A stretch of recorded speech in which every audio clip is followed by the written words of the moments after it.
साहेब, बऱ्याच शेतकऱ्यांच्या मनामध्ये संभ्रम होता की मुख्यमंत्र्यांनी जी पॅकेज म्हणून मदत जाहीर केलेली आहे त्यामध्ये जालना जिल्हा वगळण्यात आलेला आहे. नेमकं काय सत्य आहे? हे बघा, आज मी खरं म्हणजे माझ्या ताबा ट्रस्ट करणाऱ्या शेतकरी बांधवाची साठी आनंदाची बातमी. आज मुख्यमंत्री महोदयांनी महायुतीच्या सरकारने परवाच्या दिवशी जी पत्रकार परिषद घोषणा केली होती त्या अनुषंगाने आज महाराष्ट्रातल्या सरकारनं जी आर काढला. तुम्ही बघितला असेल जी आर. ह्या जी आरमध्ये टोटली 31,600 कोटीचं जे पॅकेज आहे ते पॅकेज डिक्लेअर केलं. आणि विशेष बाब म्हणून जो काही विरोधी पक्षावाले अफवा पसरवत होते की जालना जिल्हा वगळला, हे बघा, जालना जिल्ह्यातले 8ही तालुके आले. मी जालना जिल्हामधला आमदार म्हणून आणि भारतीय जनता पार्टीचा जिल्हाध्यक्ष म्हणून विशेष करून या महाराष्ट्राचे यशस्वी मुख्यमंत्री आदरणीय देवेंद्र फडणवीस साहेब असतील, आदरणीय दोन्ही उपमुख्यमंत्री एकनाथजी शिंदे साहेब, अजितदादा असतील आणि सर्व महाराष्ट्रामधले महायुतीचं सरकारचं पहिल्यांदा मी मनापासून अभिनंदन करतो की माझ्या जालना जिल्हा असेल, माझा मराठवाडा असेल, आज पूर्णच्या पूर्ण अतिवृष्टी व पूर आपत्ती बाधित विशेष मदत पॅकेजमध्ये डिक्लेअर करण्याचं काम केलं. म्हणून मी मनापासून अभिनंदन करतो. आणि लोक अफवा पसरल का वेळ लागतो? तुम्हाला माहिती आहे, सरकारनं दुसरा निर्णय घेतला, कृषी विभागातून हे पैसे मिळणार आहे. आणि विशेष करून EKYC हिची सुद्धा गरज राहणार नाही. हे बघा, 12 नंबरचा मुद्दा आहे. खाली लिहिलं या मुद्द्यामध्ये सरकारनं जो जी आर काढला एकदम सुस्पष्ट जी आर आहे. माझ्या ताबा ट्रस्ट करणाऱ्याच्या शेतकऱ्याच्या पाठीशी देवेंद्रजीचं, माननीय मुख्यमंत्री देवेंद्रजीचं सरकार 100% शेतकऱ्याच्या पाठीशी. हे तुम्ही बघितलं असाल.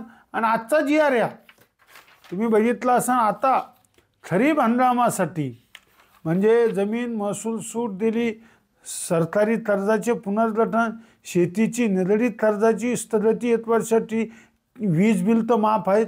आणि विशेष करून विद्यार्थ्याची परीक्षा शुल्कात फी 10वी आणि 12वीच्या विद्यार्थ्याची सुद्धा फी माफ करण्याचं काम केलं.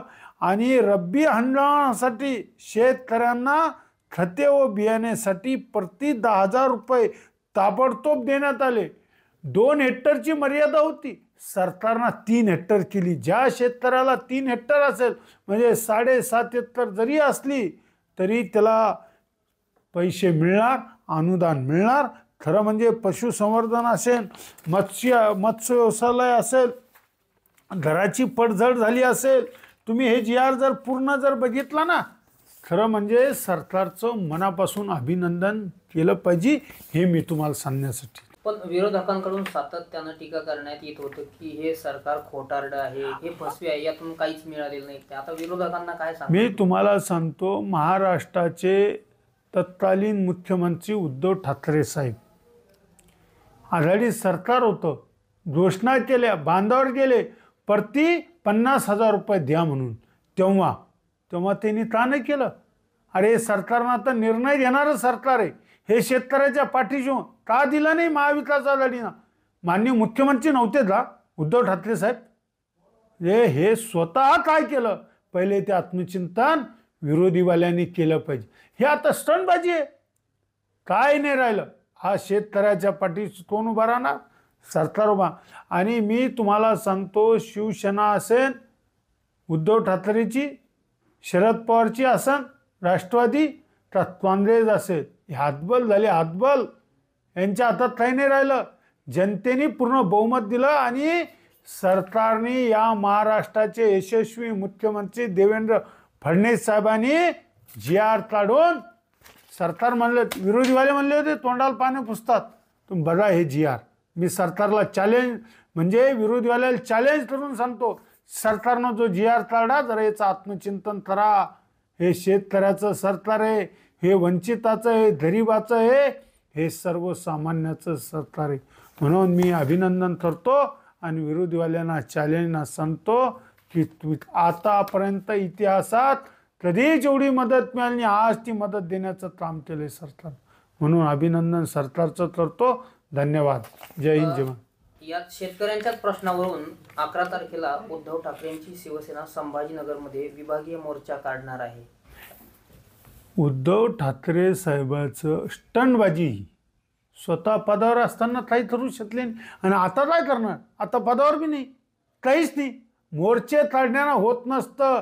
देण्याची दानत असली पाहिजे. ती दानत माननीय यशस्वी मुख्यमंत्री देवेंद्र फडणवीस साहेबांमध्ये. म्हणून त्या मोर्चात कोणी शेतकरी सहभागीच होणार नाही. स्टंटबाजी यात आता मोर्चा फेल होणार. लोकाला पॅकेजेस तयार झालं तर काय संबंध आहे. लोकाला पैसे मिळू लागले आणि अडवाईस देऊ राहिले आणि विरोधीवाले काही अफवा करून द्या. तुम्ही तर मला परवाच दिवशी फोन केला होता की जालना जिल्हा वडाळा शेतकऱ्यांना फोन केला आणि हे कसं आलं. आता विरोधीवाले खोटे मॅसेज करतात. राजकारण स्टंटबाजी करण्याचं काम हे विरोधीवाले करतात. म्हणून त्यांच्या भूलथापाला माझा ताबा ट्रस्ट करणारा शेतकरी बळी जाणार नाही आणि तो पुढे मोर्चात जायची त्याला गरज नाही. म्हणजे थोडक्यात विरोधकाला तोंडावर पडले आहेत असं 100% तोंडावर पडणार विरोधीवाला. मी म्हणतो शेतकरी मोर्चातच जाणार नाही. बळजबरी नेते चला चला मोर्चा फेल होणार हे बघा. तुम्ही लिहून घ्या माझ्याकडून. आता